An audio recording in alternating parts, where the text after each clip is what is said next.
Okay, welcome to grade 8. I hope you are enjoying your e-lessons and your Zoom classes and doing your home tasks with responsibility. Just send them to me. I'm waiting for them. Okay, now this is assignment number 12. And in this assignment, we have to cover the exercises of Unit 6, the Kites Vision and Pakistan. So let's start from first exercise, page number 66 of your book, Vocabulary. Part A. Encircle the options for the underlined words that relate to the text. Now in this exercise, you have given 3 options which are the meanings of the words given, underlined words, and you have to choose the right option. Okay, let's do the first one. We are a nation, he affirmed 3 years before the birth of Pakistan. And the options are told, said emphatically, broke in. Now the word emphatically means to say something with definite and clear words. Now here he affirmed. Affirmed means option B, said emphatically. Now the second one. The Kite was a man of strong faith and belief. Now strong faith is the underlined word. You have to see the options. Part A, firm faith. Part B, powerful faith. Part C, wavering faith. And the right option is A, firm faith. Now I hope you will be able to do the rest of the sentences and it will be very easy for you to do that. Okay, let's move on to part B. Consult a thesaurus and find the synonyms of the following words. You have given the words and you have to find the synonyms of those words. And the first word is morale. The word morale means your effort and your fight for something. The second word, journey, voyage, it means journey. The third word, ambition, it means aim and desire. And I hope you will be able to do the rest of the words. If you find any difficulty, you can consult the dictionary and you will find the synonyms of the words. And I'm sure you know that what synonyms are. Synonyms are the similar meanings of the words. Now move on to part C. Write the antonyms of the following words. The word antonym means the opposite words. Now you have to find the opposites of the given words. The first word is confidence.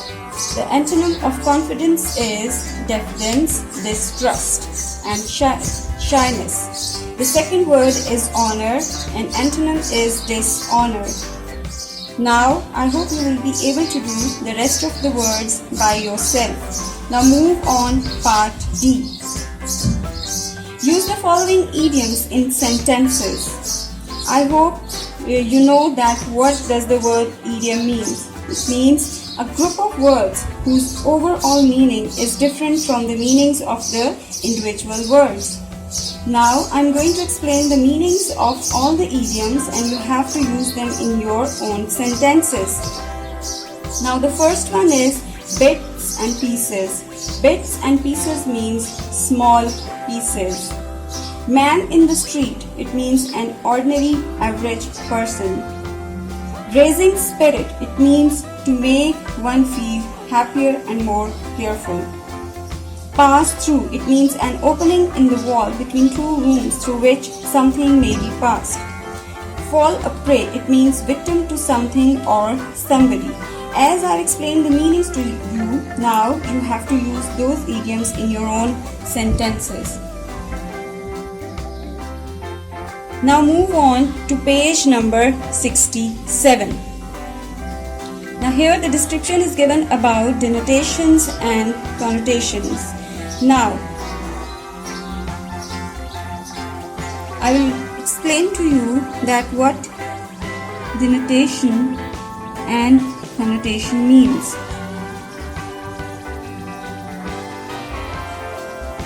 And what is the difference between these two terms. Now, denotation are the real, literal, or dictionary meanings of the words. And connotation are the figurative,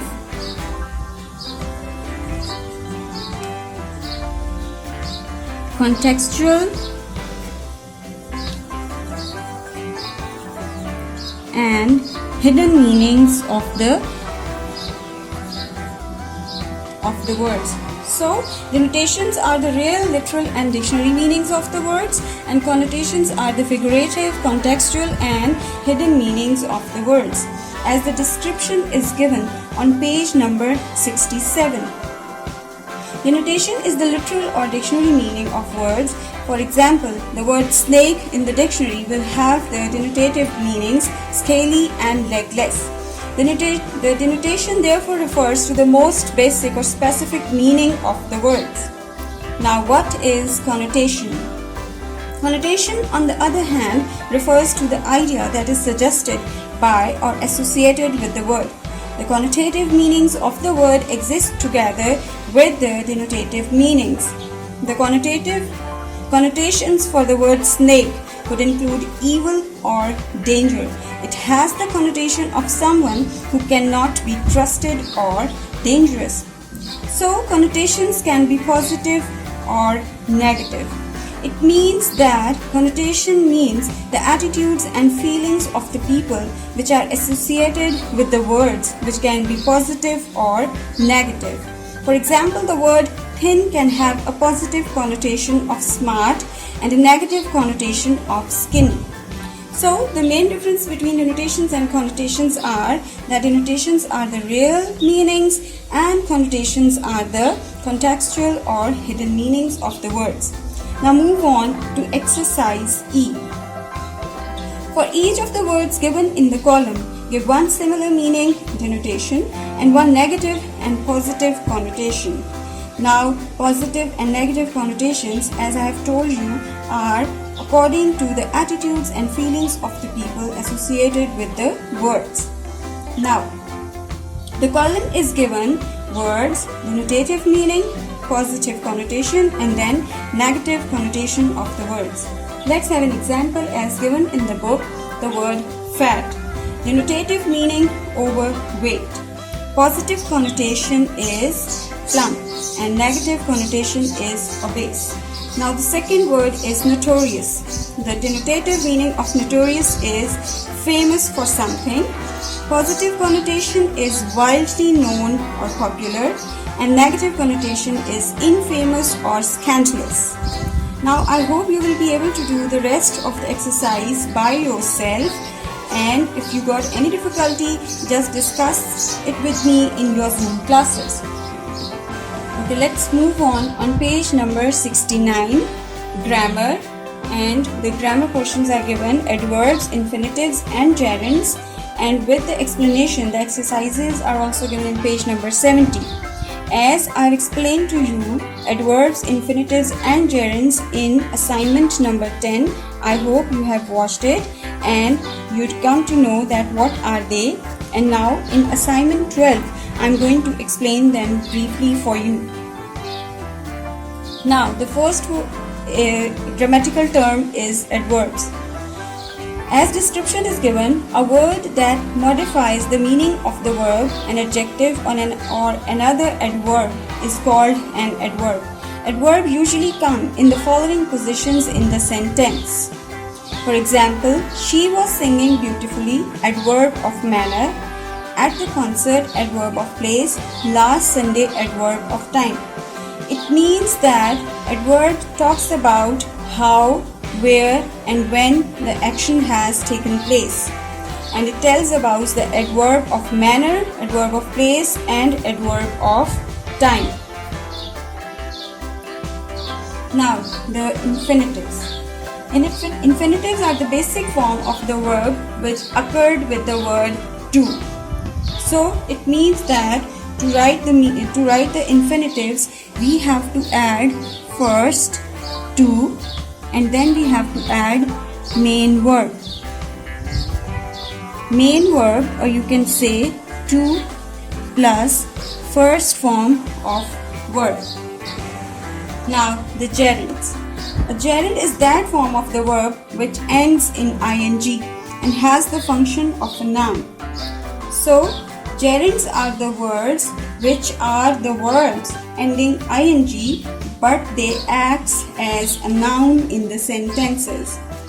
As the example is given, painting is good fun. I like painting. My favorite hobby is painting. So in all the three sentences, the word painting acts as a noun with having ing at the end. So it means that it is a gerund. Now, conditionals. Now the conditional sentences mainly includes two things in them. Conditionals, they have mainly two things in them: if clause and the other one is main clause.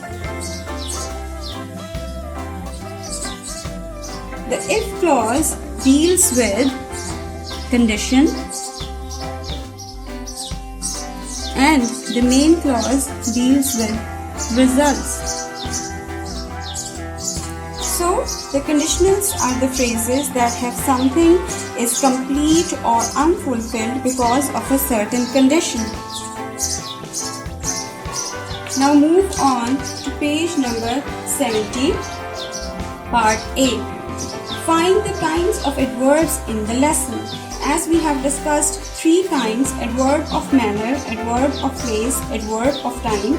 They are given and you have to write the options according to them. Number 1.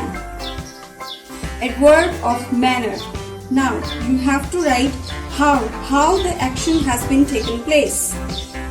So you can write the answer like strongly, bravely, firmly. Now the second one, adverb of place, where the action has been taken place at Lahore. And similar is the case with time, frequency and degree, and you have to see whether what examples you are going to write. Now part B. Write 5 sentences using adverbs of manner, place and time in correct sequence. I hope you have understood what are adverbs of manner, place and time. Now you have to write the sentences, 5 sentences, including all 3 kinds of adverbs. For example, I'll give you an example so that it will be easy for you to understand. Let's have an example. She was writing neatly in the examination hall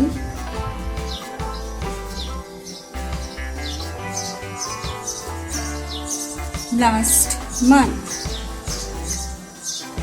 Now you have to underline that what are the adverbs of manner, place and time. She was writing neatly, adverb of manner, in the examination hall, adverb of place, last month, adverb of time.